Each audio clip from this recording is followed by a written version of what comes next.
Kellen Gaspar tem 39 anos e é casada com Dulcival Guedes há 14 anos, com quem tem uma filha, a Eduarda. Ela é psicopedagoga por formação, missionária transcultural e presidente da Associação Missionária Campos Brancos, sediado em Maracanã, no Pará.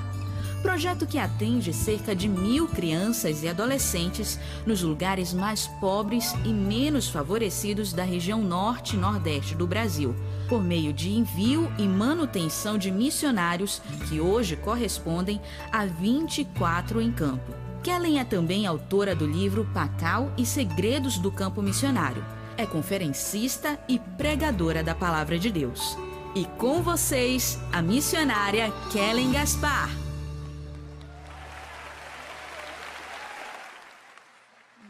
Saúdo a todos com a maravilhosa paz do nosso Senhor e Salvador Jesus Cristo.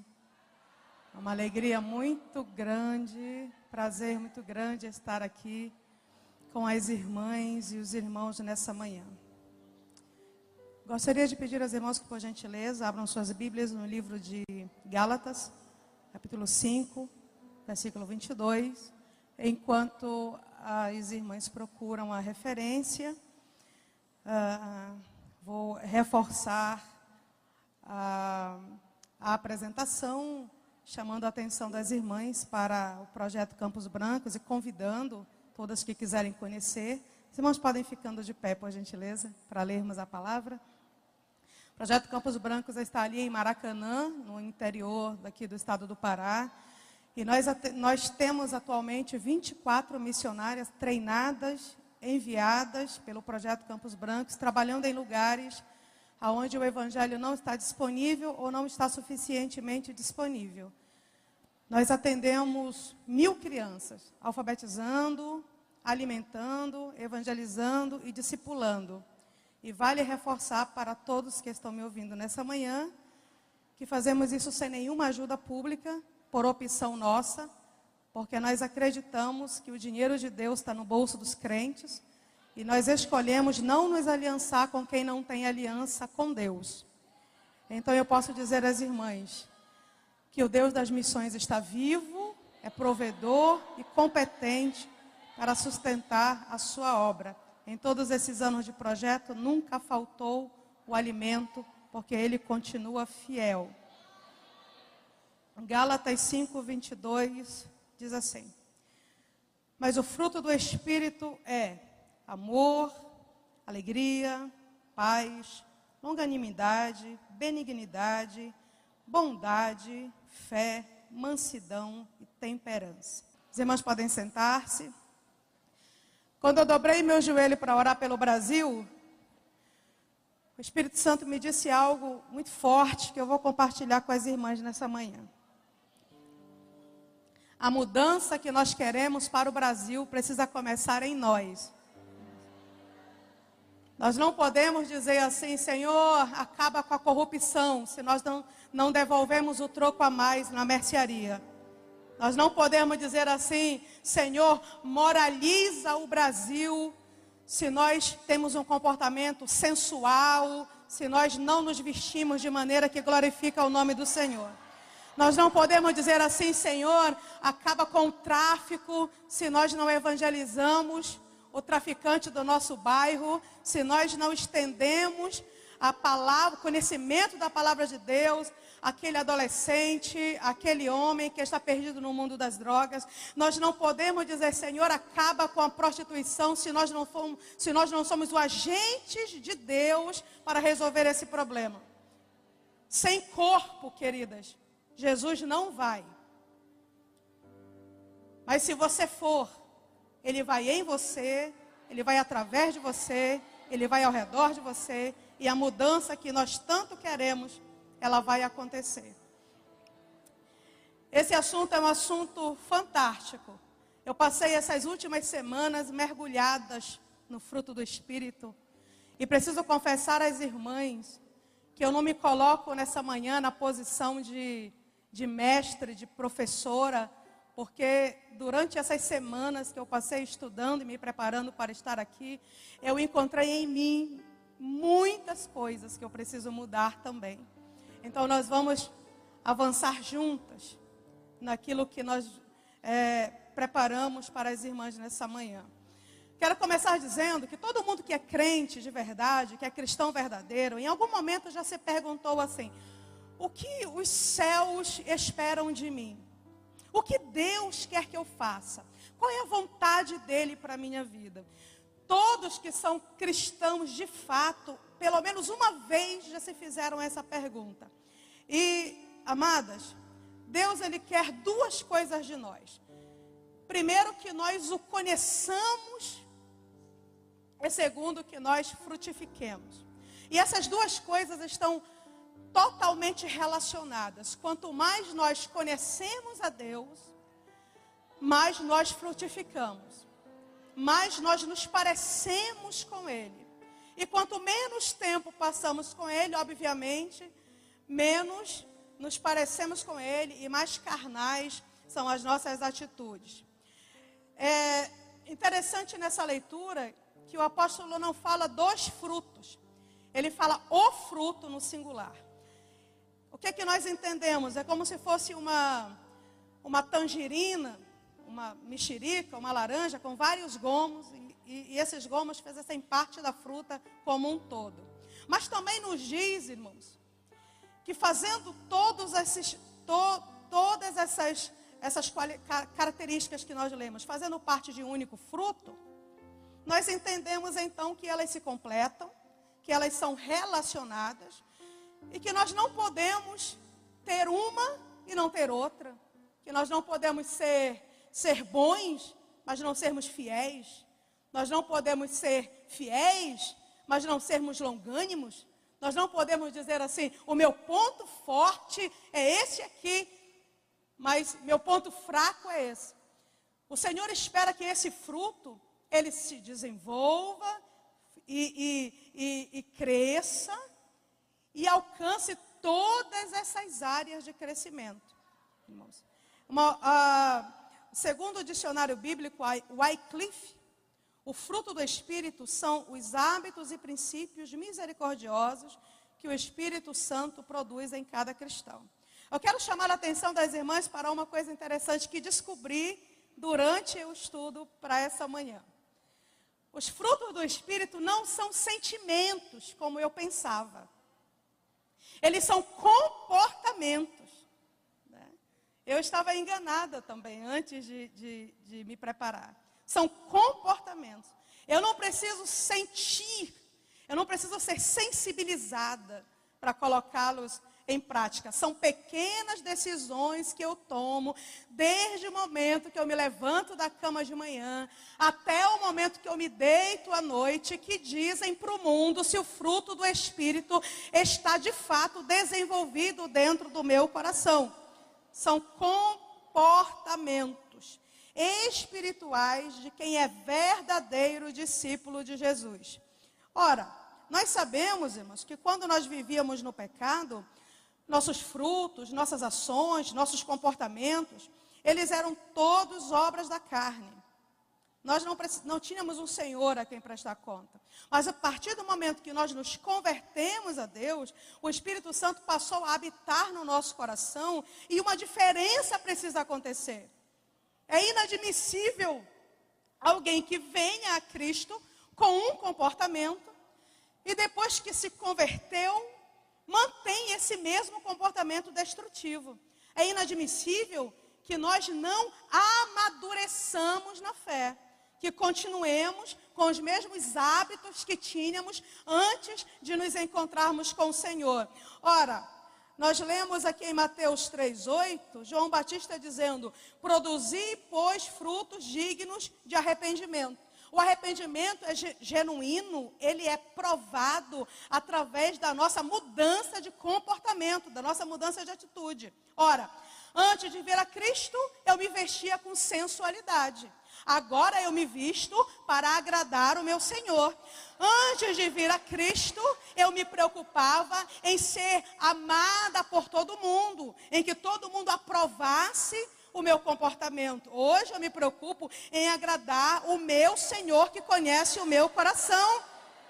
e conhecem minhas motivações. Antes de vir a Cristo eu era mentirosa, agora eu não sou mais mentirosa. Antes de vir a Cristo eu era fofoqueira, agora eu abro minha boca para envergonhar o diabo e para engrandecer o nome de Jesus. Antes de vir a Cristo eu era infiel, mas agora eu honro o meu casamento. Antes de vir a Cristo eu comprava e não pagava, mas agora as pessoas testificam que eu sou boa pagadora. Antes de vir a Cristo eu não cuidava da minha casa, mas agora quem chega na minha casa vê minha casa limpa e arrumada, porque sabe que Jesus Cristo é morador daquela casa e tudo mudou.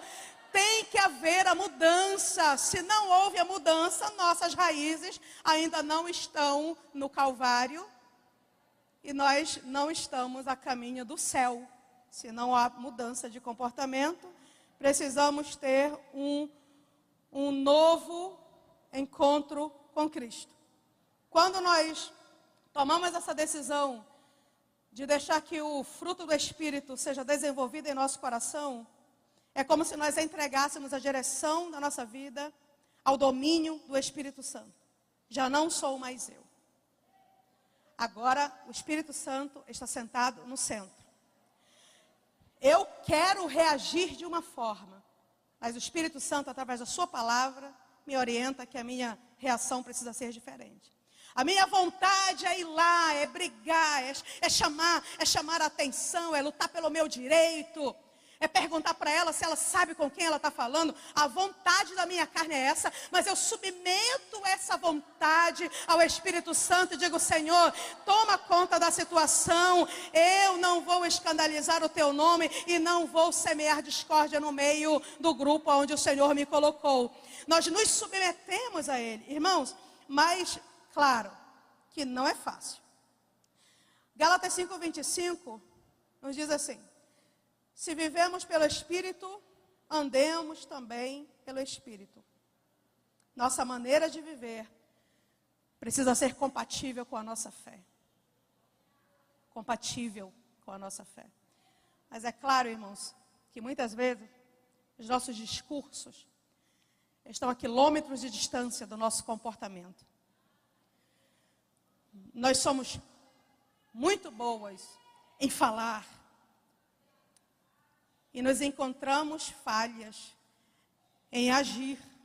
E nos esquecemos que as palavras convencem, mas são os exemplos que arrastam. Nós somos as cartas que o mundo está lendo. Nós somos as pessoas que estamos sendo observadas. E nós precisamos ter um comportamento compatível com a nossa fé. Claro que nós sabemos que não é fácil, mas precisamos. Frutificar é uma ordem, não é opcional. Nós não podemos escolher se queremos frutificar ou não. Deus condena a esterilidade na Bíblia. Deus condena a estagnação na Bíblia. Eu preciso ser mais crente em 2018 do que eu fui em 2017. Eu preciso ser mais humilde esse dia do que eu fui no dia de ontem. Nós precisamos estar em constante mudança. Mas como isso é possível, irmãos? Não existe milagre, só é possível através do tempo que nós passamos com o Senhor. Do tempo que nós passamos orando, do tempo que nós passamos lendo a palavra de Deus, do tempo que nós passamos jejuando, o tempo que nós passamos em comunhão com Deus vai determinar o tipo de comportamento que eu terei no meu dia a dia. Veja, muitas vezes nós temos tempo para tanta coisa. Pense comigo aí. Você passa a semana vendo novela. Você passa a semana navegando na internet em sites que não edificam. Você passa a semana ouvindo fofocas e passando elas adiante. Você passa a semana inteira fortalecendo a sua carne. Que comportamento você vai ter no final de semana, na semana seguinte? Um comportamento carnal, porque nós nos inclinamos para o que somos, irmãos. E o que somos é determinado pelos nossos hábitos diários. Nós vemos uma diferença muito clara entre alguém que se parece com Jesus e entre alguém que é carnal. E o Espírito Santo só vai operar essa mudança em nós se nós observarmos esses requisitos. Como é que o Espírito Santo produz o fruto? Quando nós oramos, quando nós lemos a palavra, quando nós fortalecemos o Espírito através do que ouvimos, dos nossos relacionamentos, daquilo que conversamos, daquilo que lemos, daquilo que nós alimentamos. Uma vez um homem, ele tinha no seu quintal uma briga de cachorro que acontecia todo sábado. Era interessante porque as pessoas iam assistir essa briga e podiam fazer apostas, né? E o dono dos cachorros também apostava. Era um cachorro preto e um cachorro branco. E no final de semana ele apostava no branco e o branco ganhava. No outro final de semana ele apostava no preto e o preto ganhava. E alguém perguntou para ele uma vez: como é que você consegue prever o resultado da luta? Como é que você sabe qual cachorro vai ganhar? Ele disse assim: é muito simples. Quando eu quero que o branco ganhe, eu alimento bem o branco durante a semana. Quando eu quero que o preto ganhe, eu alimento bem o preto durante a semana. Irmãos, que exemplo para nós. Quer que o Espírito ganhe? Alimente o Espírito durante a semana. Quer ser vitorioso? Alimente o Espírito durante o mês. Seja mais comprometido hoje do que ontem. Entregue ao Senhor o senhorio do teu tempo, o senhorio da tua atenção, o senhorio do teu serviço. Gasta o teu dia de acordo com a vontade de Deus, e você vai estar alimentando o Espírito, enfraquecendo a carne. Se nós não fizermos isso, irmãos, vamos desenvolver um cristianismo teórico, um cristianismo sem cruz, um cristianismo sem dor, um cristianismo sem sofrimento, um cristianismo sem renúncia, um cristianismo que não exige mudança de nós. Só tem um problema. Esse cristianismo fajuto vai nos levar para o inferno. Você pode cantar na igreja, pregar na igreja, ensinar na igreja. Você pode reger o grupo, você pode ser o maior pregador, o maior cantor, a maior organizadora, mas se você não tem o fruto do Espírito no seu coração, se o Espírito Santo não é o cerne da tua vida, infelizmente você está tão condenada quanto aquela moça que está ali na esquina e não conhece a Cristo e nunca frequentou a igreja. Tão condenada quanto. Frutificação não é opcional. O Senhor nos chamou para sermos discípulos. O discípulo anda na pisada do seu mestre. Parece que nós queremos as bênçãos de Deus, mas não queremos muito o compromisso com Deus. Isso é muito preocupante. Não está acontecendo. Eu me lembrei que Mahatma Gandhi, o famoso estadista indiano, quando esteve numa igreja inglesa, ele assistiu um culto maravilhoso. No final do culto, ele pediu ajuda, porque ele estava com uma necessidade urgente. E as pessoas, como de praxe, viraram as costas, entraram em seus carros e foram embora.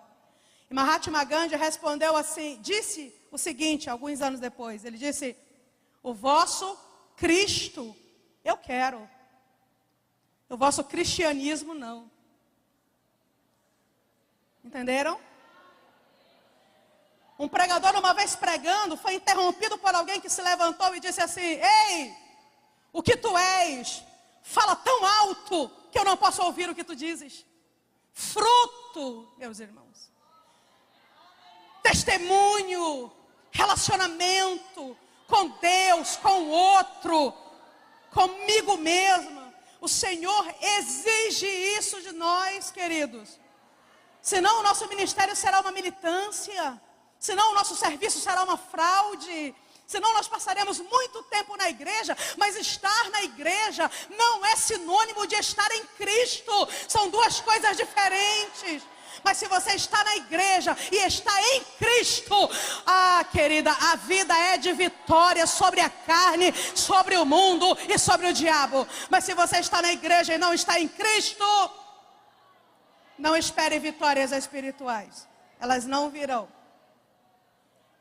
Quando nós frutificamos, a igreja faz diferença social e humana na sociedade. Quando nós frutificamos, nós impactamos o mundo. Ora, se não estamos impactando, o problema não está em Cristo. Se nós não estamos mudando nossa sociedade, não foi o Evangelho que enfraqueceu. O problema está em nós. Porque nós queremos que Jesus desça do céu e faça o serviço que é para nós fazermos. Senhor, visita os doentes no hospital. Senhor, visita os presos na prisão. Senhor, visita. Amadas, eu já falei e repito, sem corpo, Ele não vai. A mudança que nós queremos precisa começar em nós. Não é uma guerra fácil. Temos duas naturezas. Uma natureza é carnal e outra natureza é espiritual. E quem vai ganhar depende das escolhas que nós fazemos todos os dias. Todos os dias. Sozinhos, nós não conseguiremos. Mas o Espírito Santo, ele se coloca como nosso ajudador. Não podemos sozinhos, irmãos. É impossível desenvolvermos esses 9 gomos sozinhos. Mas nós não precisamos desenvolver sozinhos. O Espírito Santo, através da leitura da palavra e da oração, nos direciona. Aí conosco fica só a decisão. A decisão.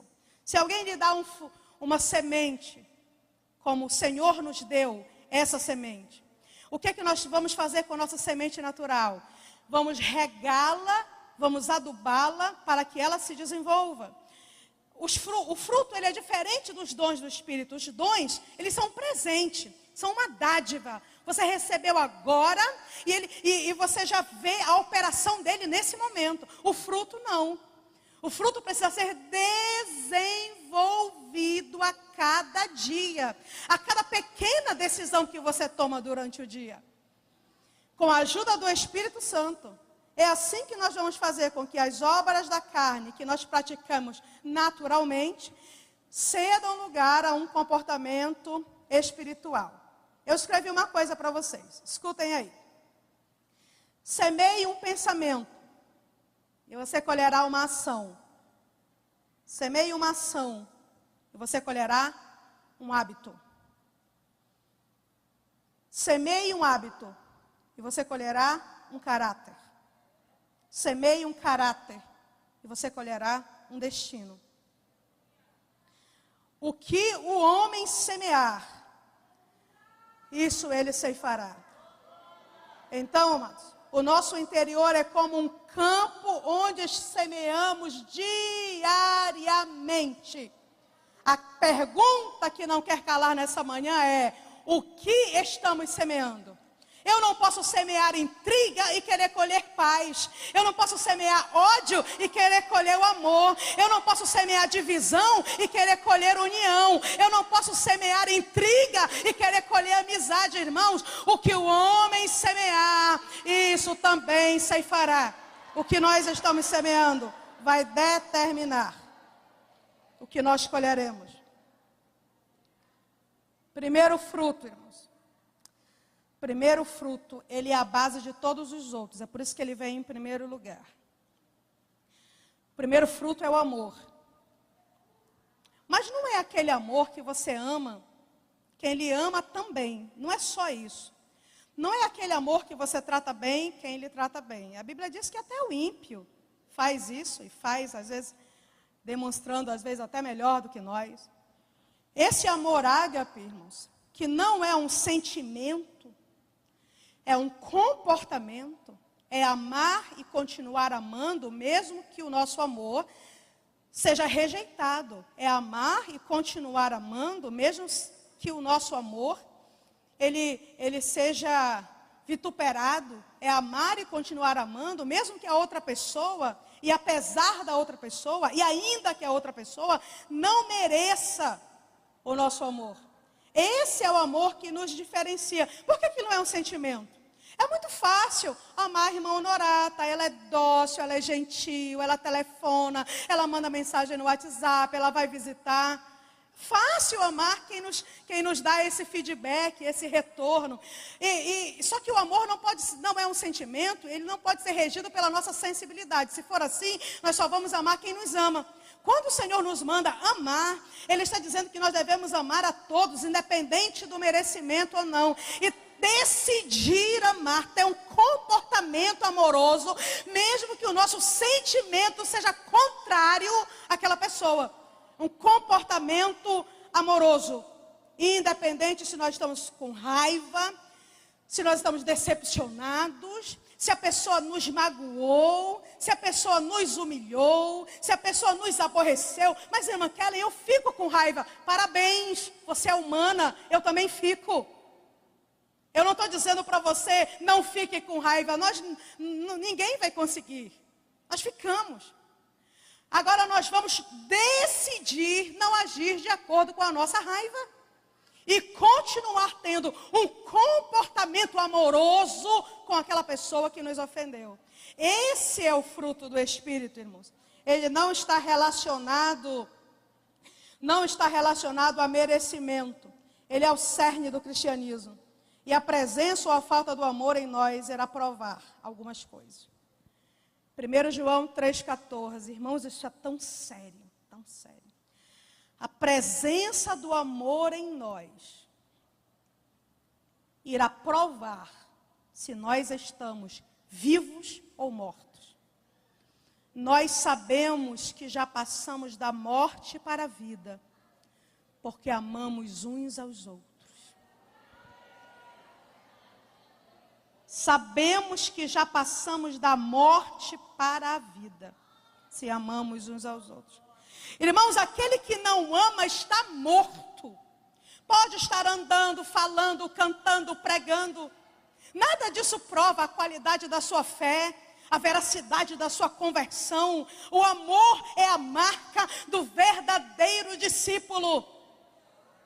Viu? É o amor. Se prova, primeiro, se estamos vivos ou mortos. O amor no nosso coração prova.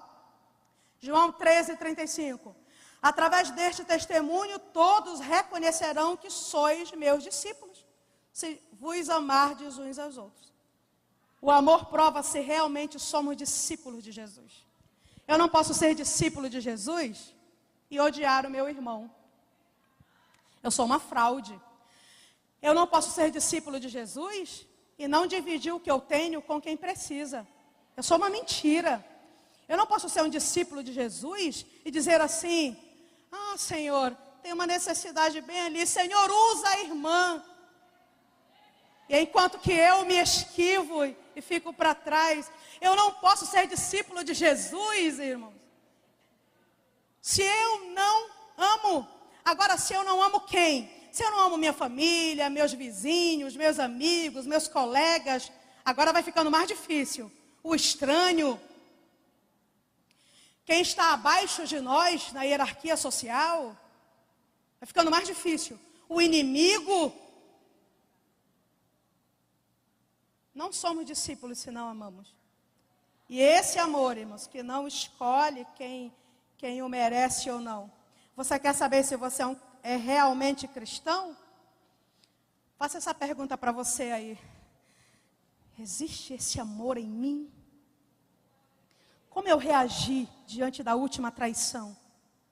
O que eu fiz diante da última punhalada que eu recebi? Que troco eu dei para quem me perseguiu? Como eu reagi diante da última necessidade que eu presenciei? Ei, existe amor em mim? Não, se não existe, irmãos. Eu amo de verdade meus irmãos? Eu amo de verdade? Se a resposta for não, saiba que você foi reprovado na prova final. A prova final é essa. Você pode ir a todos os cultos, expulsar demônios, realizar curas, tocar no louvor, falar em línguas. Mas a Bíblia afirma que nada disso prova realmente a veracidade da sua fé. O amor genuíno é a marca do verdadeiro discípulo. Uma outra coisa que o amor prova, irmãos, prova a existência de Deus.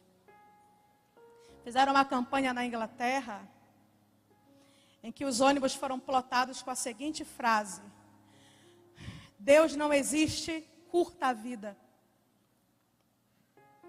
Mas é para o ímpio em inglês, olhar para essa frase e dizer assim, na verdade não. Deus existe. Porque eu conheço a irmã Joana. E quando eu estou com a irmã Joana, eu sinto a presença de Deus. É para alguém olhar para esse ônibus plotado e dizer, não é verdade não, eu conheço o irmão Marcos. E quando eu vejo as ações do irmão Marcos, eu sei que é Deus que está na vida dele, que o faz agir assim.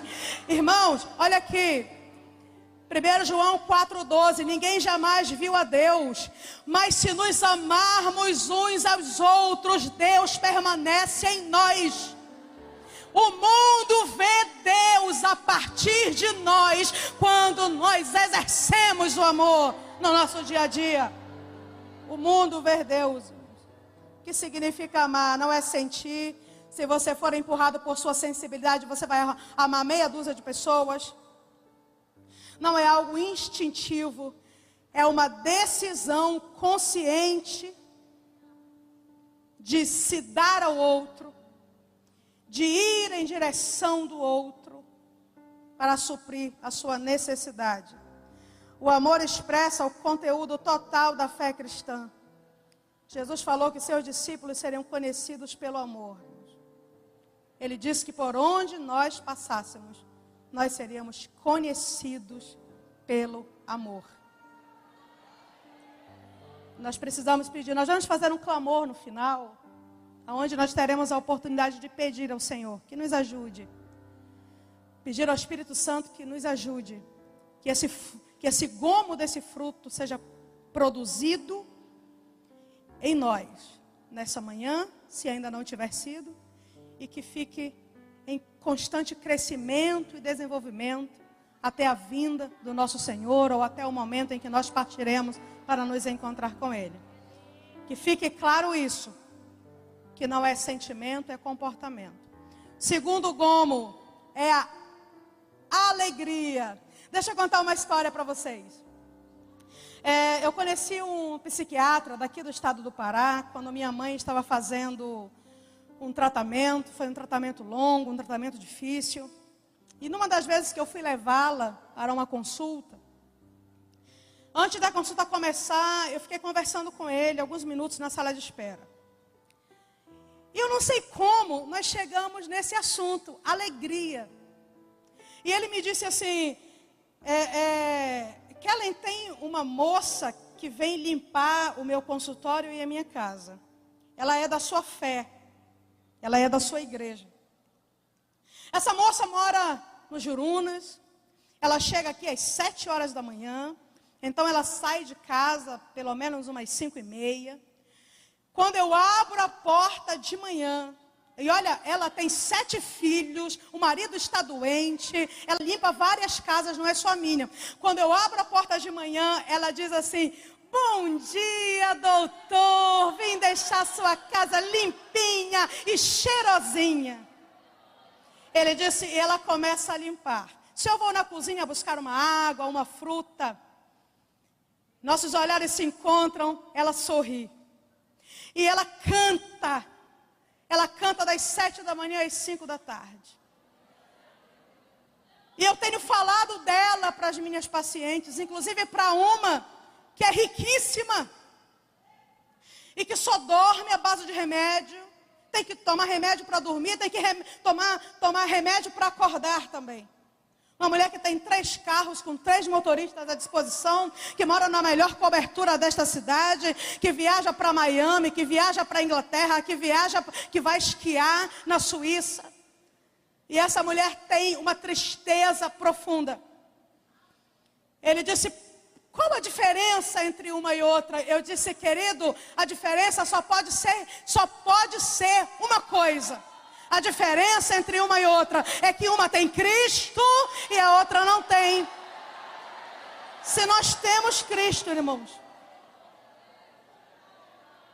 como nós podemos andar infelizes e aborrecidos?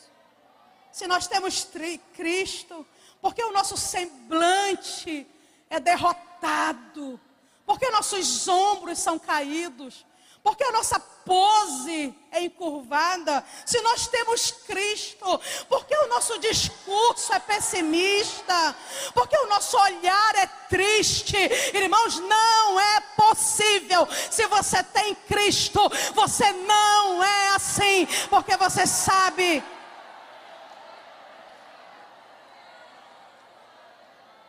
que não está só.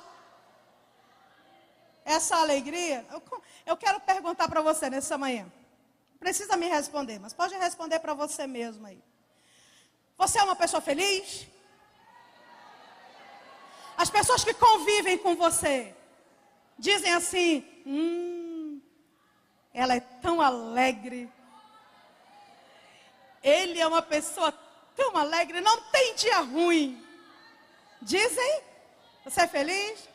As pessoas que convivem com você dizem que você é feliz? Glória a Deus!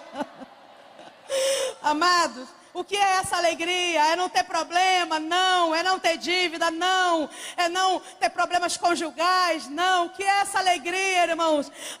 Essa alegria é a certeza de que nós não estamos sozinhos. É que nós fomos comprados, fomos lavados, fomos redimidos pelo sangue de Jesus. Essa alegria é que o nosso Jesus está vivo, ressuscitou dentre os mortos, está glorificado, sentado à direita do Deus Pai Todo-Poderoso, está conosco, vem nos buscar. Essa alegria é porque nós não estamos sozinhos nas lutas da vida. Essa alegria é porque Ele é o nosso Deus.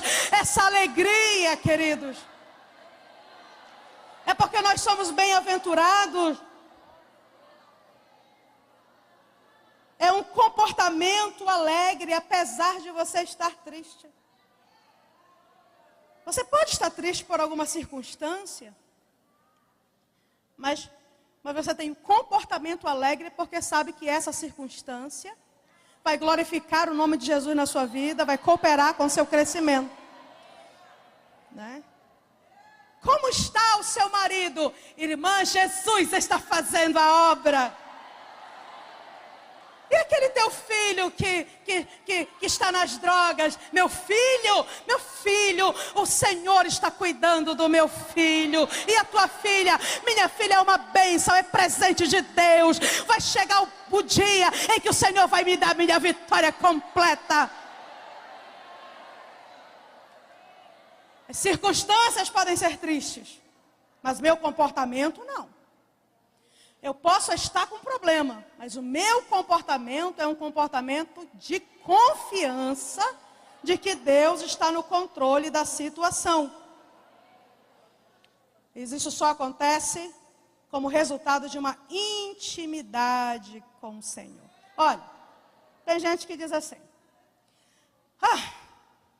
eu moro de aluguel.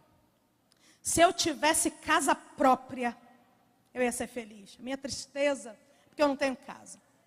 Aí anda de ônibus e diz assim: ai, a minha tristeza, esse ônibus é a minha tristeza. Se eu tivesse um carro, eu ia ser uma pessoa feliz, né? Aí a solteira diz assim: eu sou triste porque eu sou solteira. Se eu fosse casada, eu ia ser uma pessoa realizada. E a casada diz assim: ai, se eu fosse solteira outra vez, como eu ia me sentir bem, realizada. Eu sou triste porque eu sou casada. Ei, irmãos, nossa alegria, ela é ultra circunstancial. Ela não depende das circunstâncias ao nosso redor. Tem gente por aí que tem uma frota de ônibus, uma frota de carro e é infeliz. Que tem 5 casas, mora em uma, tem uma na praia, tem uma no campo, tem 2 alugadas e é infeliz. Tem gente que tem um guarda-roupa cheio de roupa, cheio de sapato e é infeliz. Nossa alegria não está ligada a posses. Isso é uma mentira desse mundo consumista, que diz que você não pode ser feliz porque você só tem um par de sapatos, que diz que você não pode ser feliz porque você está numa situação financeira difícil. Alegria não tem nada a ver com posses, irmãos. Nós nos alegramos, independente das circunstâncias, porque somos capazes de compreender que todas as coisas cooperam para o bem daqueles que amam a Deus. E não adianta você ficar, eu não estou falando de você ficar sentada, de braços cruzados, esperando ter uma explosão psicológica de alegria. Não estou dizendo isso. A alegria não vai vir de nenhum lugar. Ela não vai vir externamente. É uma decisão que você toma. Eu não vou ser alguém amarga. Eu não vou ser alguém que vive reclamando. Eu não vou ser alguém cujo discurso faz com que as pessoas duvidem da existência do meu Senhor. Eu não vou ser alguém assim. Eu vou ser uma pessoa alegre. Tome uma decisão de ser uma pessoa alegre. E agora eu vou dizer uma coisa para vocês que eu descobri quando estava estudando sobre alegria, que me deixou emocionada. A nossa alegria, ela não é um sentimento, porque a nossa alegria é uma pessoa. Nossa alegria é Cristo. Entende? É Cristo. Então, se minha alegria é Cristo, nenhuma circunstância da vida vai me fazer agir diferente. Mesmo entristecido, eu continuarei tendo uma postura que vai glorificar o nome do meu Senhor. Terceiro gomo, paz, irmãos. O mundo precisa de paz, dizem, está escrito em camisas por aí. Pessoas estão gastando muito dinheiro com remédios para terem paz. Quando você vê um anúncio de um novo condomínio, venha morar aqui, aqui há tranquilidade e paz. As pessoas estão vendendo essa ideia, porque paz é algo estritamente necessário nos dias de hoje, em que as pessoas andam nervosas, atribuladas, estressadas. Eu lembro até de um testemunho que eu ouvi uma vez, de um pastor que estava num dia muito aborrecido, estava atrasado, resolveu dirigir a 160 por hora, foi parado por um policial rodoviário. Quando o vidro baixou, o pastor estava esmurrando o volante, assim, vermelho, com as veias do pescoço inchadas. E o guarda rodoviário colocou a mão no pescoço dele e disse assim: meu amigo, eu conheço um que pode dar paz ao seu coração. Você conhece Jesus? E o pastor disse: eu sou pastor.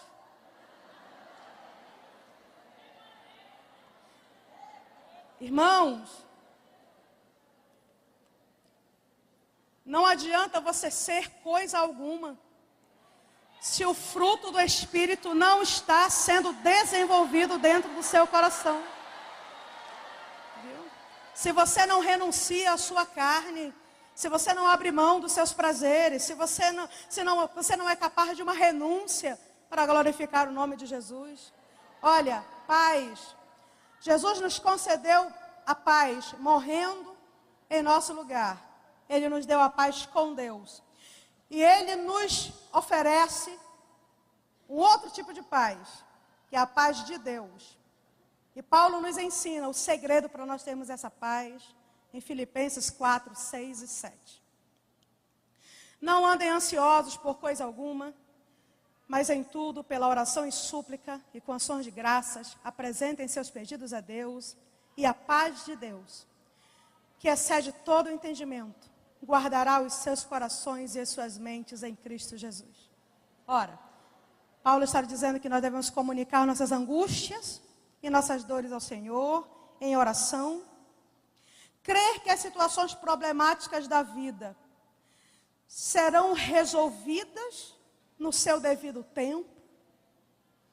Deus vai agir naquela situação, pode ser que seja hoje, semana que vem, ano que vem, não tem compromisso de data, mas você sabe que você tem um Deus vivo e atento. E que, se nós fizermos isso, Ele se compromete em guardar em paz a nossa mente e o nosso coração. Tem algo roubando a nossa paz? O que é que nós fazemos? Dobramos o joelho e apresentamos ao Senhor. E escolhemos descansar em relação àquele assunto. Quando você tem alguma situação que tire a tua paz, você deve submetê-la a Cristo, como Davi. Davi dobrava os joelhos e dizia: ó Senhor, muitos são os meus adversários, muitos são os que se levantam contra mim, mas Tu, Senhor, és o escudo para mim, és a minha glória e és o que exalta a minha cabeça. Eu me deitei e dormi e acordei, porque o Senhor me sustentou. Eu não terei medo de 10 milhares que estejam contra mim ao meu redor, porque Tu Tu, Senhor, és o meu escudo, a minha glória e o que levanta a minha cabeça, irmãos.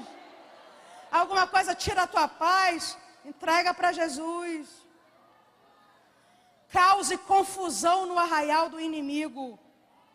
Você que não está comendo, eu estou angustiada, não sinto o gosto da comida, minha irmã. Volte a se alimentar em nome de Jesus. Deus está cuidando dessa situação, não perca a fome. Eu não consigo dormir, leia os salmos antes de dormir, ore ao Senhor. Entregue tua ansiedade para Ele. Vá se deitar na hora certa. Tome um leitinho morno. Tome um banho quente e vá dormir. Não deixa que as situações da vida roubem a paz do teu coração. O teu Senhor está vivo. E Ele diz assim, que Ele, em João 14, 27, Jesus disse: deixo-vos a paz, a minha paz vos dou, e não vou-la dou como dá o homem. O Senhor já nos deu, ela é nossa. Vamos usufruir do que o Senhor nos deu. Estou falando da paz interior. Só que quem tem desenvolvido este gomo, também tem paz com o outro. Eu não posso ter paz só comigo, e não ter paz com minha irmã, não ter paz com meu irmão, né? Nós temos paz interior, temos paz com Deus, temos paz com o próximo. Só que às vezes nós não queremos abrir mão dos nossos direitos, irmãos. Nós não queremos. Ainda adolescente, eu conheci uma história muito interessante. De 2 vizinhos, prestem atenção. 2 vizinhos que moravam numa área rural e que brigavam por causa de 1 metro de terra, que o vizinho A disse que o vizinho B, quando fez a cerca, colocou 1 metro de terra que pertencia a ele dentro de sua propriedade. Isso fez com que o vizinho A e o B, e olha, atenção, os 2 cristãos, segundo a história, passassem a brigar terrivelmente. Se pararam de se falar, não se relacionavam por causa desse 1 metro de terra. Essa briga durou mais de 10 anos, até que um dos vizinhos não aguentou e vendeu a propriedade. E quando ele vendeu, ele disse: olha, cuidado com o vizinho aí da direita, péssima pessoa. Ele briga comigo por causa de 1 metro de terra, faz muito tempo. Então você já está sabendo da situação. O vizinho crente fechou o negócio. Enquanto o caminhão de mudança estava descendo a mudança, ele foi lá na casa do vizinho. Bateu na porta, o vizinho atendeu. E ele disse: bom dia, vizinho. Eu comprei essa propriedade aqui do lado. E o vizinho, quando ouviu, disse: fique sabendo que você comprou 1 metro de terra roubado. Porque esse metro de terra pertence à minha propriedade. Aí o vizinho disse assim: vamos aqui olhar a cerca? Ele disse: então é aqui, está errado. Esse marco está errado. O vizinho disse: está errado, 1 metro. Ele disse: então vamos fazer assim. Arrancou o marco. Mediu 1 metro, colocou o marco, olhou para o vizinho, deu um sorriso, deu mais 1 metro, colocou o marco. Ele disse: aquele marco é seu, aquele metro é seu, e esse metro aqui eu estou lhe dando, porque eu quero ser seu amigo, porque nós vamos para o mesmo céu, porque nós servimos ao mesmo Cristo, porque eu prefiro ter prejuízo do que brigar com você. Aquele vizinho ficou olhando para ele e disse: amigo, se você pode ter prejuízo, eu também posso. Volte o marco para o mesmo lugar.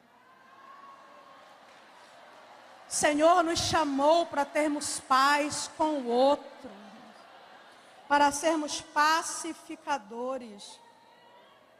Viu? Precisamos agir honrando a palavra de Cristo, quando Ele disse que nos deixava a sua paz e que a paz Ele nos dava. Se as brigas, fofocas, intrigas nascem nos corações, é porque esses corações ainda não tiveram um encontro verdadeiro com Cristo.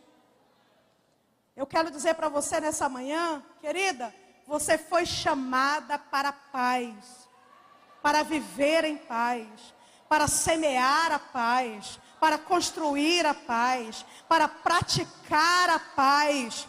Não são normais as brigas e desentendimentos entre o povo de Deus.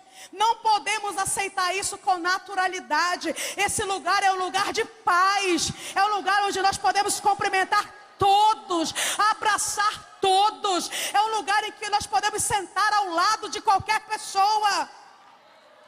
Esse lugar é um lugar de paz. O Senhor nos deu. E se nós não temos paz, precisamos de um encontro com Cristo nessa manhã. Se nós não praticamos a paz, nós precisamos voltar às nossas raízes. Como discípulo, a nossa inclinação irá determinar se nós teremos paz ou não. Romanos 8:6. Porque a inclinação da carne é a morte, mas a inclinação do Espírito é a paz. Viu? A inclinação da carne é a morte, mas a do Espírito é a paz. Terceiro gomo, longanimidade. Algumas traduções traduzem como paciência. Mas não é a paciência para esperar, irmãos. Muita gente tem. Nós conhecemos muita gente paciente. Nossa, fulano é tão paciente.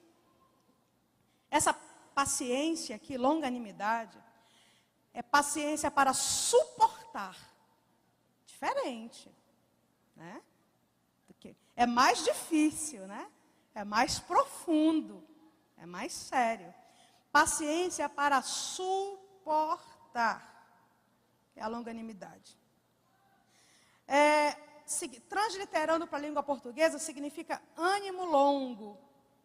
É aquele que tem paciência diante de situações em que que lhe causam sofrimento, desconforto. Viu? É ter paciência com o ponto fraco das outras pessoas. É ter paciência para suportar as injúrias das outras pessoas. Nós somos muito pouco tolerantes hoje em dia, irmãos. Falta tolerância em nós. Nós julgamos muito precipitadamente. E às vezes não só julgamos, como sentimos e falamos, né? Não temos controle daquilo que nós achamos que vimos. Falamos daquilo que nós achamos que ouvimos. Falando daquilo que nós julgamos que fosse a realidade. Longanimidade, paciência. Eu estava dando uma aula na Jocum, aconteceu algo interessante que eu me lembrei agora. Estava dando uma aula na Jocum, tinha mais ou menos uns 200 jovens presentes, e eu vi 2 jovens lá no cantinho conversando. Irmãos, eu falava e eles conversavam. Eu falava e eles conversavam. Eu falava. E aquilo foi me deixando assim,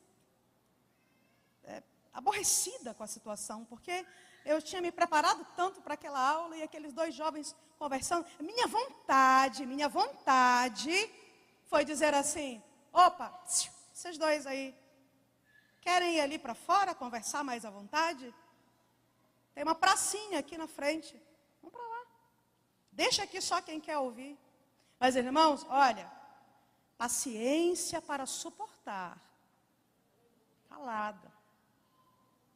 Seja tolerante. Vai lhe poupar de muitos problemas. Terminei minha palestra, minha aula. Eles fizeram uma fila para me cumprimentar. E os 2 jovens entraram na fila. E eu pensei, mas que cara dura, não ouviram nada do que eu falei. Conversaram durante todo o seminário e vão entrar na fila para me cumprimentar. Me desrespeitaram durante toda a aula e entraram na fila. Quando eles chegaram na minha frente, eu levantei a cabeça, eu estava sentada na mesa, séria, pois não. E um dos jovens disse assim: missionária, meu amigo não fala nenhuma palavra de português, mas eu traduzi tudo para ele. E ele ficou muito feliz. Irmãos, Ânimo longo. Não se precipite. Paciência. Você não estava lá. Você viu de longe. Tenha calma. Não seja precipitada nas suas reações. Paciência. Viu? Paciência. E outra coisa, além de nós termos os nossos problemas do dia a dia, a Bíblia ainda diz que nós seríamos perseguidos, injuriados, por causa do Evangelho. Faz parte da nossa promessa. Você não pode agora processar todo mundo que te perseguiu. Você não pode agora querer mover uma ação contra todo mundo que falou mal de você. Ameaçar todo mundo com processo. Vou lhe processar por calúnia e difamação. Irmã, Jesus falou, no mundo vocês sereis perseguidos, odiados, vão falar mal de vocês, por causa do meu nome, está escrito, irmãos. Faz parte da nossa vida e do nosso amadurecimento. Vamos passar por essas situações sem brigar, sem ameaçar de processo, sem nos precipitar e atenção, atenção, sem publicar nas redes sociais. Aquilo ali se transformou em um ringue. Né? A irmã escreve lá, passa do meu lado e nem me cumprimenta. Aí a outra irmã lê, está falando de mim. Aí responde, se meta com a sua vida. Outra ainda diz que é crente. Aí colocamos aí, expomos a podridão do nosso caráter para todo mundo ver e dizer, olha aí a irmã, né? Olha aí o irmão. Irmã, a irmã passou perto de você, não lhe cumprimentou? Já está com pressa, saiu de casa sem óculos, não lhe viu. Estava pensando num problema que tinha que resolver. Estava atribulada de espírito. Não leve tudo para o lado pessoal, irmão. Você não é o centro do mundo, não. As coisas não acontecem só porque você está presente. E nem deixam de acontecer porque você não foi. Você não é o centro.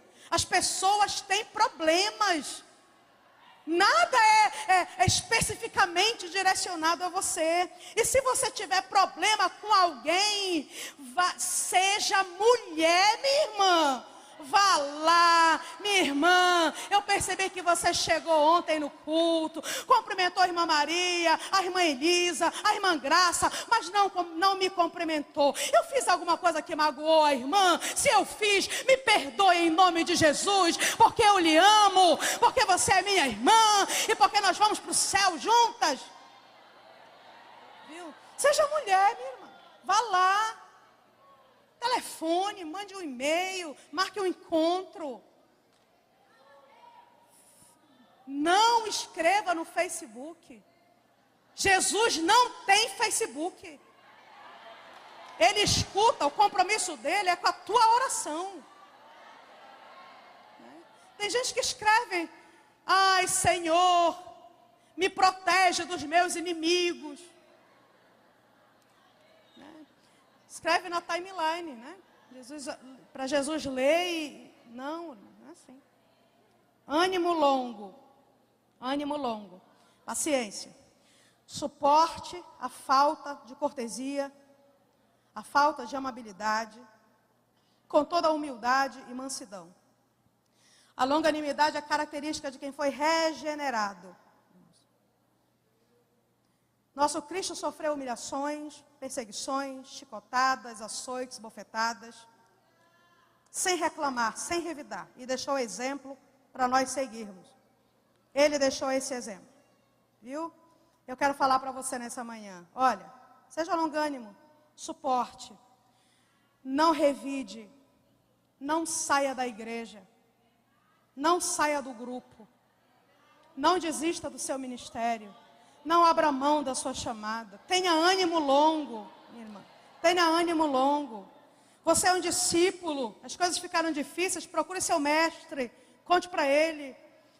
Mas não deixa que o inimigo lhe roube sua comunhão comunhão. Não deixe que ele lhe roube seus tesouros. Tenha ânimo longo. Não, eu vou suportar. Eu vou resistir. Eu não vou abrir mão. Eu vou continuar. Eu vou até o fim.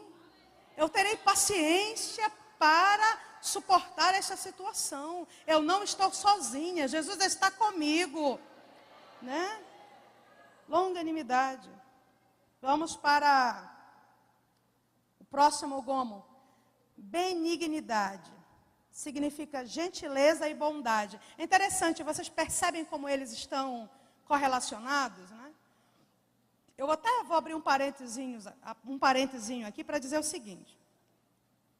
Que às vezes você olha para uma pessoa e diz assim, não, fulano é tão paciente, mas a paciência normal, ela não é o fruto do Espírito. Tem pessoas que são naturalmente pacientes.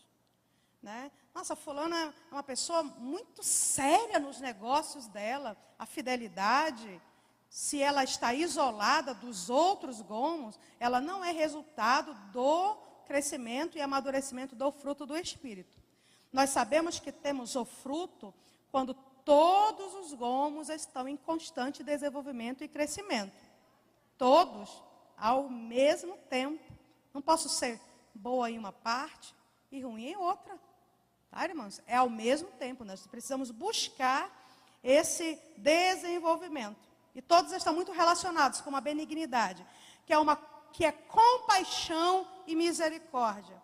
É uma virtude que nos dá condições de sermos gentis para com o outro, mesmo que o outro, de repente, não mereça.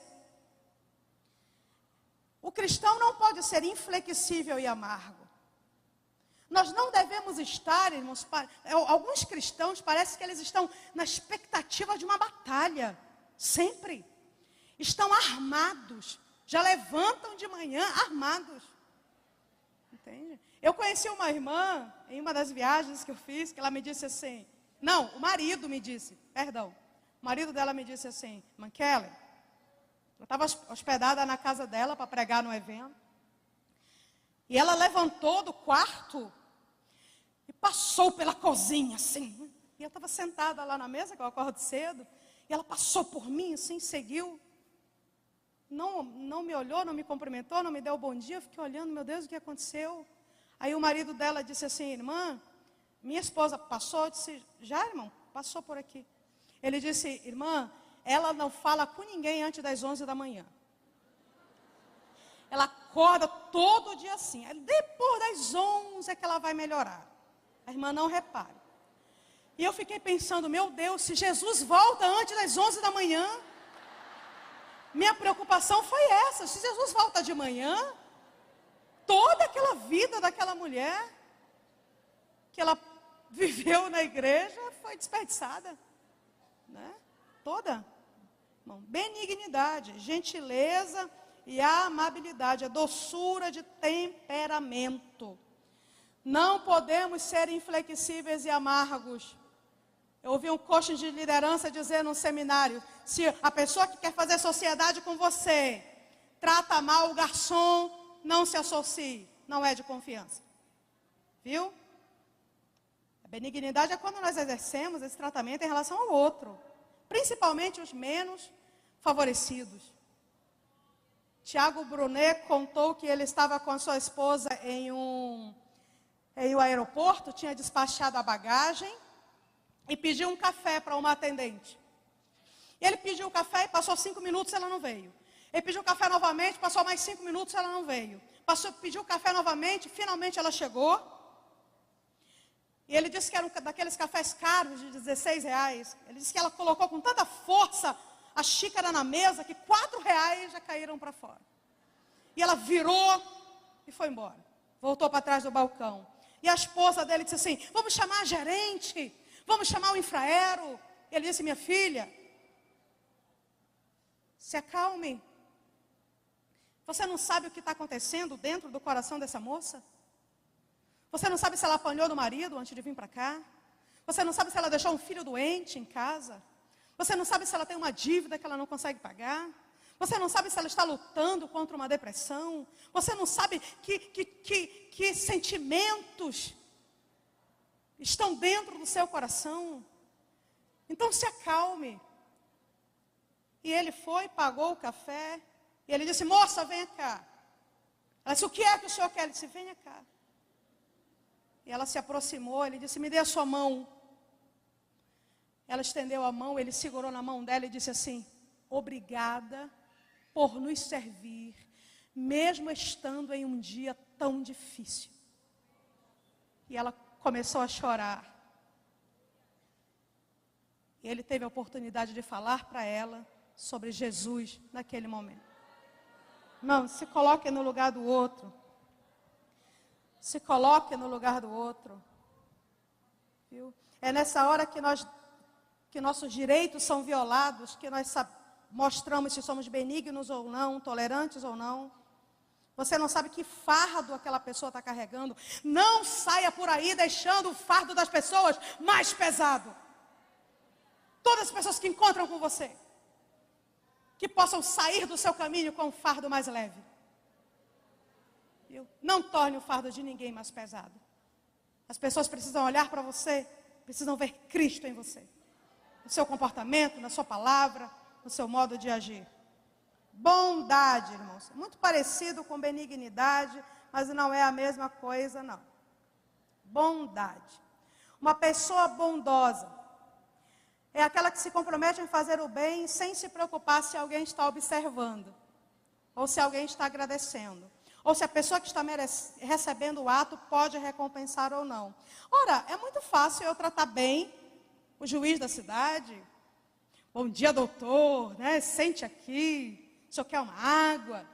Fácil eu tratar bem o vereador, o pastor. Mas, espere um pouquinho. Isso não, você não precisa de bondade para tratar bem uma autoridade, alguém mais rico, mais importante, superior a você na escala social. Não precisa de bondade, só de inteligência.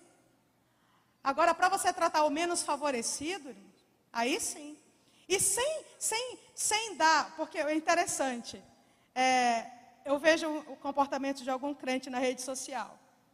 Ele estendendo um pratinho de comida aqui, aí com a câmera aqui, aí o faminto bem aqui, com aquele sorrisinho amarelo.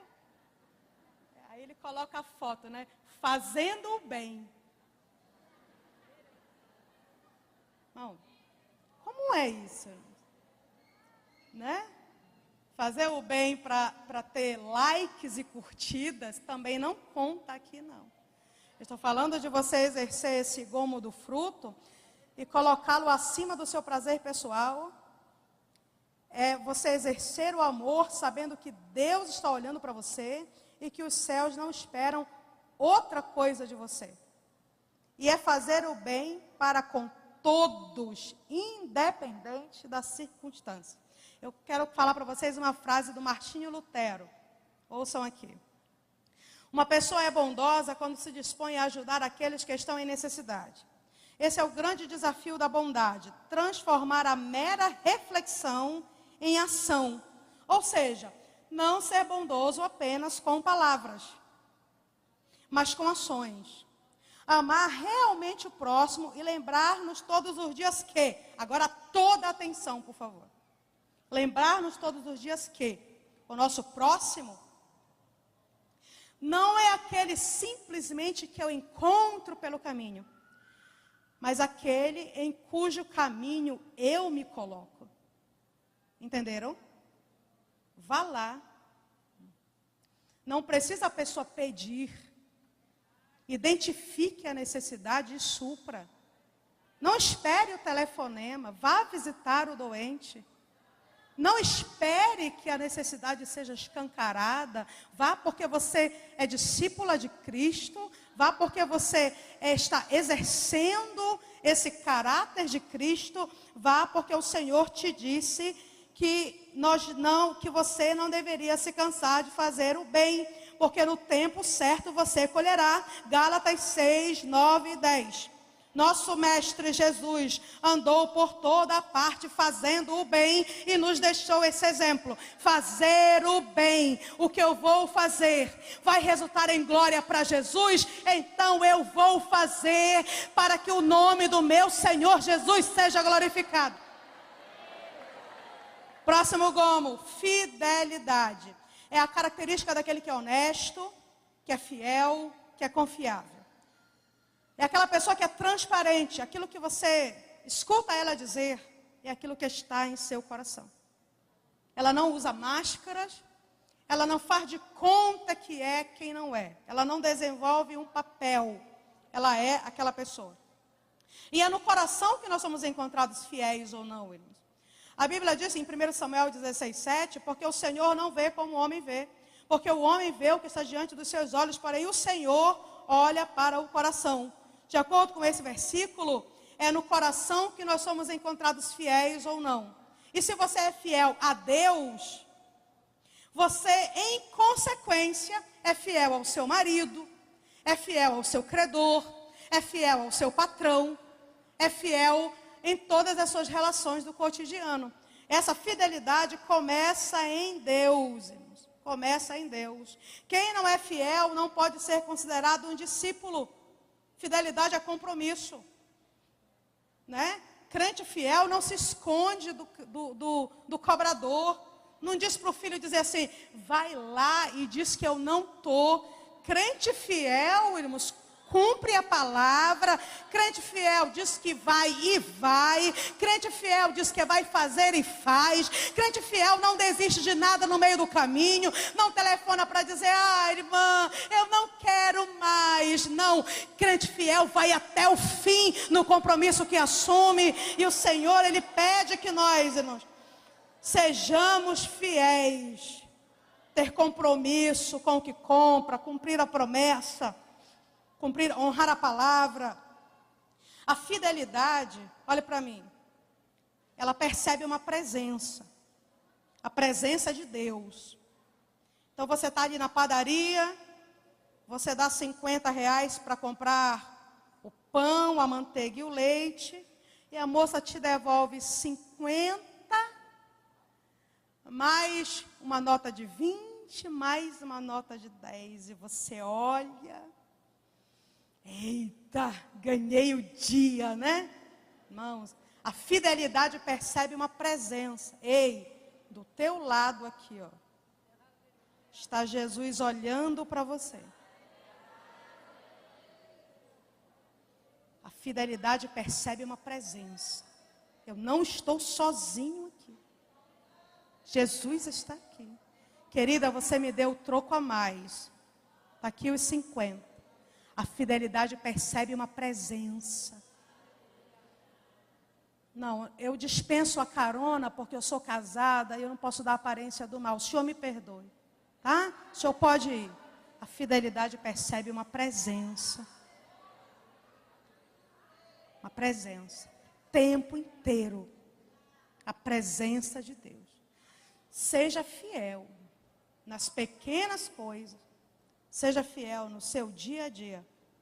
Não abra mão da fidelidade. A fidelidade, assim como as outras características, vai determinar se você vai para o céu ou não. Mansidão, já estamos terminando. É o gomo que mostra... A mansidão, irmãos, é uma submissão dócil, não ao agressor, que fique muito claro isso. É uma submissão dócil a Deus.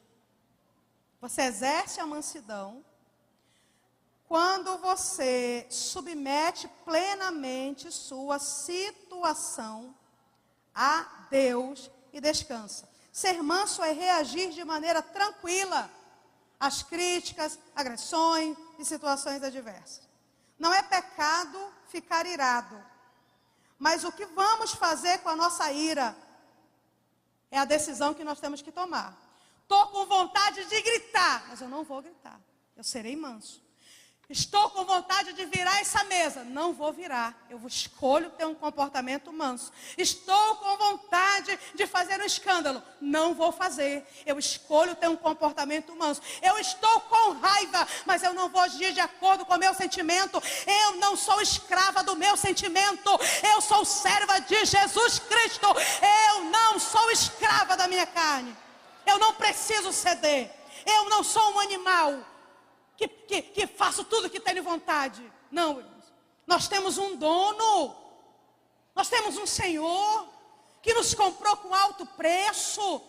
Nós somos servos da orelha furada. Nós pertencemos a Ele. E nós precisamos ter cuidado para que nossas ações durante o dia não roubem de nós essa certeza, essa graça, essa confiança. E olha, não adianta ficar calado, mas ficar remoendo a ira, não, dentro do coração, tá? Não adianta ficar calado e ficar assim, eu queria que morresse.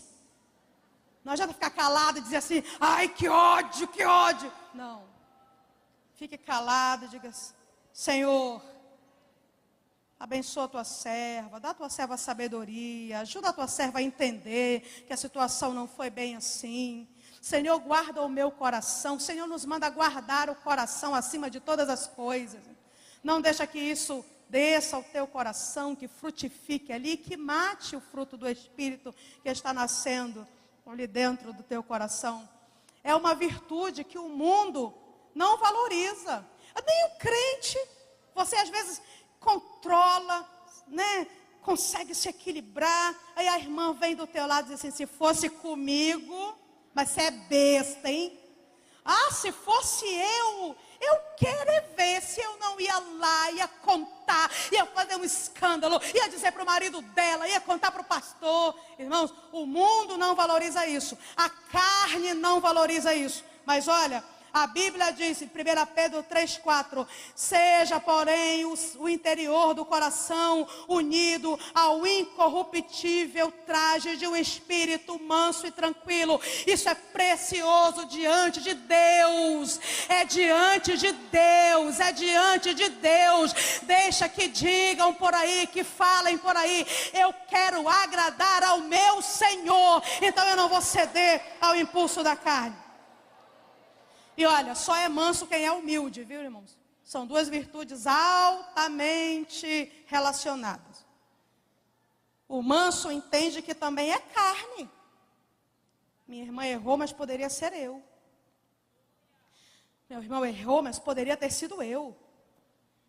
Então, eu não vou reagir de maneira abusiva nem autoritária. Porque poderia ser eu também, sou humano, mas o orgulhoso diz não, eu jamais faria isso.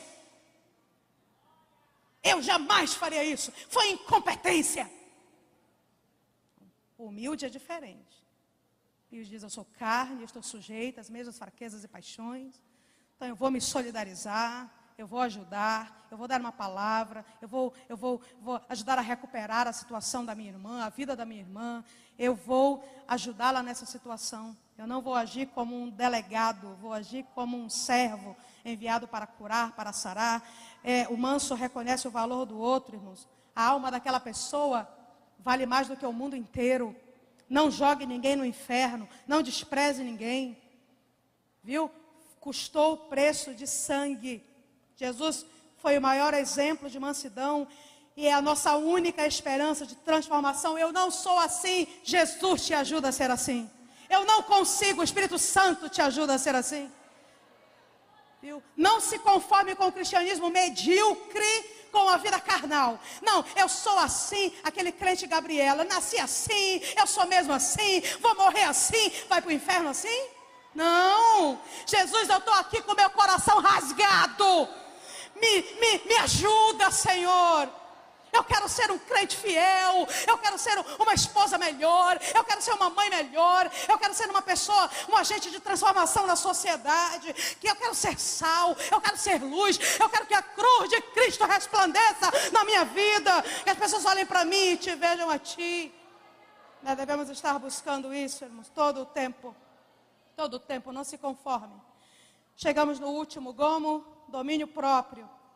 Pode ser traduzido como temperança. é a capacidade de uma pessoa de conter-se a si mesma. É você entender que você não se manda mais.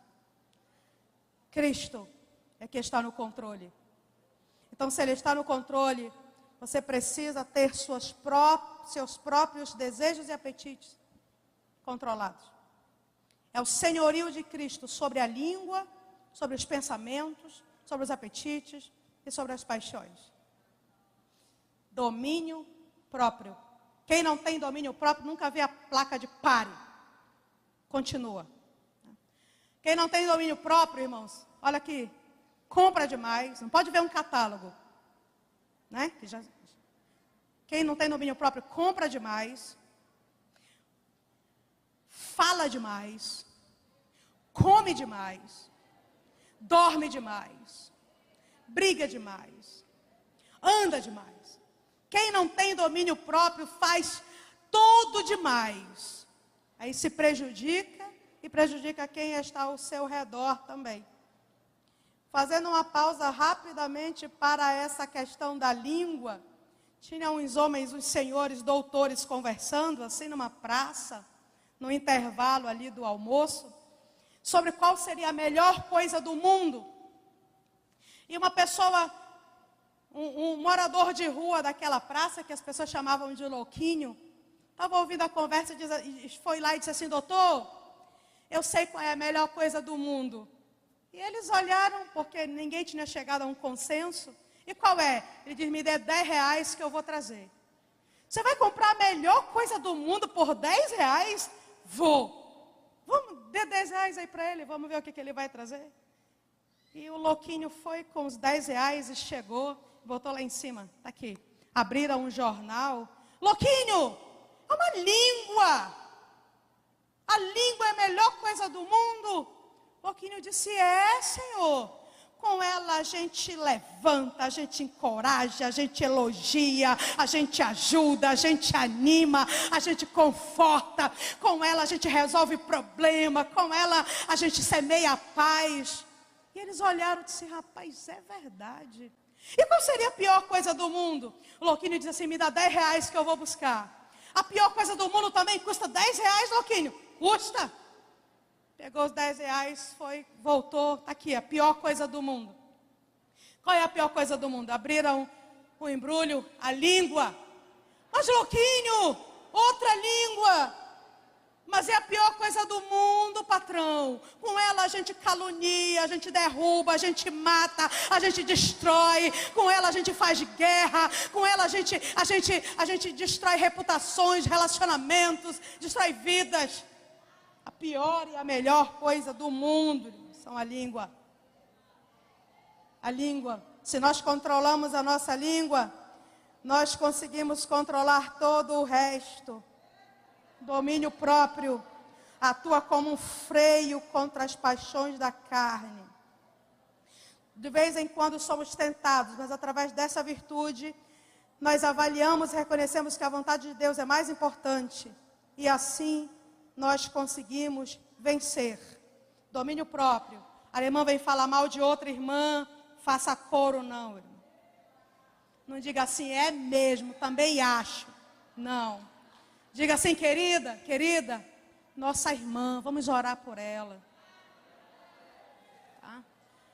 Domínio próprio, controle a língua. Não faça coro com o depravado, não faça coro com o covarde, não faça coro com o delator, não faça coro, não sente, não escute, não se contamine. Viu? Domínio próprio, controle. Controle-se. Suas ações, suas palavras, seus sentimentos, seus pensamentos. Lembre-se, nós não podemos impedir que um pássaro voe sobre a nossa cabeça, mas podemos impedir que ele faça um ninho. Pensamento veio? Não, eu te repreendo em nome de Jesus. Não descerá isso ao meu coração. Não serei flechada, não serei violada por esse sentimento. Eu escolho ter domínio dos meus sentimentos, domínio das minhas paixões, domínio do meu comportamento. Eu não sou um animal para fazer tudo que eu tenho vontade. Eu sou uma discípula, eu tenho um mestre. Estou com vontade de falar, mas não vou falar. Estou com vontade de comprar, mas eu não vou comprar. Viu? Estou com vontade, não, mas eu não vou fazer. Eu vou esperar. Viu? No momento certo, eu compro. Quando eu tiver condições, eu fecho o negócio. Mas eu não vou me precipitar. Irmãos, meu tempo acabou. Gostaria de convidar os irmãos para se colocarem de pé. Acabamos de falar sobre o último gomo, que é o domínio próprio. E eu quero concluir com as irmãs dizendo que todos aqueles que vêm à fé precisam desenvolver esse fruto para poder produzir fruto para o reino. Você não pode produzir para Deus se Deus antes não produziu em ti. Me entenda, por favor. Você não pode querer ter um ministério se você não tem o fruto do Espírito desenvolvido dentro do teu coração. Você não será útil ao reino, não pode produzir para o reino, se primeiro o teu coração não for encontrado,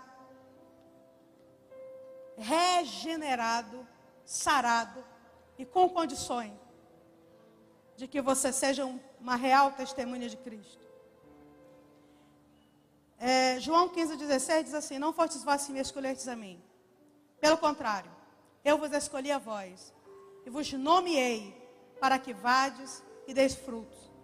E o vosso fruto permaneça, a fim de que tudo quando pedirdes ao Pai em oração, Ele vô-lo conceda. Deus espera que frutifiquemos, amados. Que não sejamos cristãos estéreis. Os céus têm essa expectativa para conosco. Não adianta, como eu já falei, estarmos na igreja, mas não estarmos em Cristo. Precisamos continuar crescendo.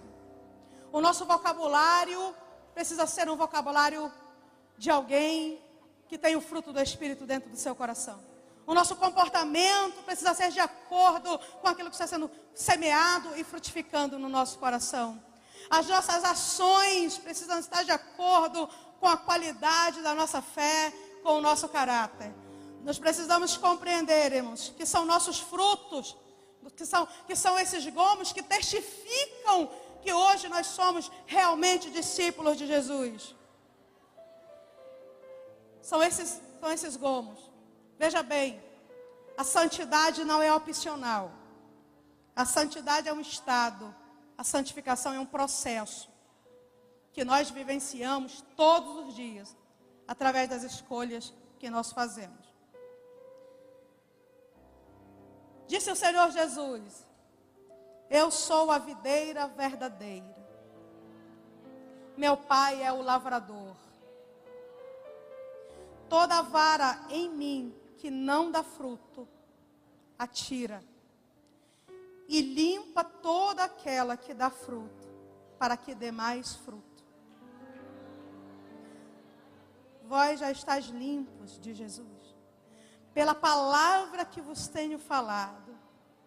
Estai em mim e eu em vós. Como a vara de si mesma não pode dar fruto se não estiver na videira, assim também vós, se não estiverdes em mim. Eu sou a videira, vós sois as varas. Quem está em mim e eu nele, esse dá muito fruto, diz o Senhor Jesus. Curve sua cabeça em nome de Jesus. Senhor Jesus, na tua presença continuamos nessa manhã. Senhor, há tanta coisa em nós, Senhor, que precisa mudar, meu Pai. Há tantos cantinhos escuros no nosso coração, Senhor, aonde nós não temos permitido que Tu exerças o Teu senhorio, meu Pai. Queremos nessa manhã Te pedir perdão, Senhor, pelas palavras precipitadas, pelos sentimentos que temos desenvolvido, pelos pensamentos vãos, enganosos. Queremos Te pedir perdão, Senhor, pelas ações e omissões que temos praticado. Pedir perdão por não sermos uma testemunha viva de um Cristo vivo. Te pedir perdão, Senhor, porque magoamos os nossos irmãos, porque desrespeitamos o nosso marido, porque mentimos para o nosso filho. Te pedir perdão porque não ajudamos aquela pessoa que estava com fome, porque não estendemos a mão para quem estava precisando. Te pedimos perdão porque não te levamos conosco para o nosso trabalho, porque tu não pode se sentar conosco na sala da nossa sala, porque nós só assistimos coisas imorais. Queremos te pedir perdão porque tu não tem podido entrar em nosso escritório, porque o que nós temos acessado não tem te agradado e tem envergonhado o teu evangelho. Senhor, nos perdoa, Senhor. Nos perdoa por aquelas pessoas que tu colocaste no nosso caminho e nós não cuidamos. Nos perdoa, Senhor, pela palavra não dita, pela mão que não foi estendida, pela fome que não saciamos.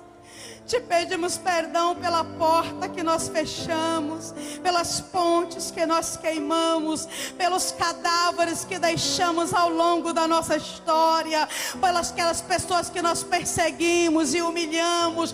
Te pedimos perdão, Senhor amado, quando nós não fomos humildes. Te pedimos perdão pelas nossas ações carnais. Nessa manhã nós queremos ser diferente. Espírito Santo, entre no nosso coração, nos entregue as sementes nessa manhã. Nós queremos, Senhor, nós te pedimos, nos entrega nessa manhã amor, alegria, paz, benignidade, bondade, mansidão, temperança, domínio próprio, longanimidade. Senhor, nós queremos em nosso coração o fruto do teu Espírito Santo. Nós queremos nos parecer contigo. Nós não queremos um evangelho qualquer. Nós queremos ouvir o som da última trombeta. Nós queremos que as pessoas olhem para nós e vejam a Cristo. Nós queremos subir ao teu encontro nos ares. Nós queremos passar uma eternidade contigo. Mas isso só será possível se o teu Espírito exercer o controle, o total senhorio das nossas ações, sentimentos, pensamentos. Ó Senhor, vem reinar em nós. Reina em nós. Nós abrimos mão de todo comportamento carnal, mesquinho. Nós abrimos mão de todo comportamento que te desagrada. E nós tomamos posse de uma nova vida em Cristo. A partir deste dia, as pessoas vão olhar para nós e vão testemunhar: depois daquele congresso você mudou. Depois daquele congresso você está diferente. É porque o Espírito Santo assumiu o senhorio da minha vida. E agora eu fui chamada para frutificar. E estou frutificando. Que Deus em Cristo vos abençoe, em nome de Jesus.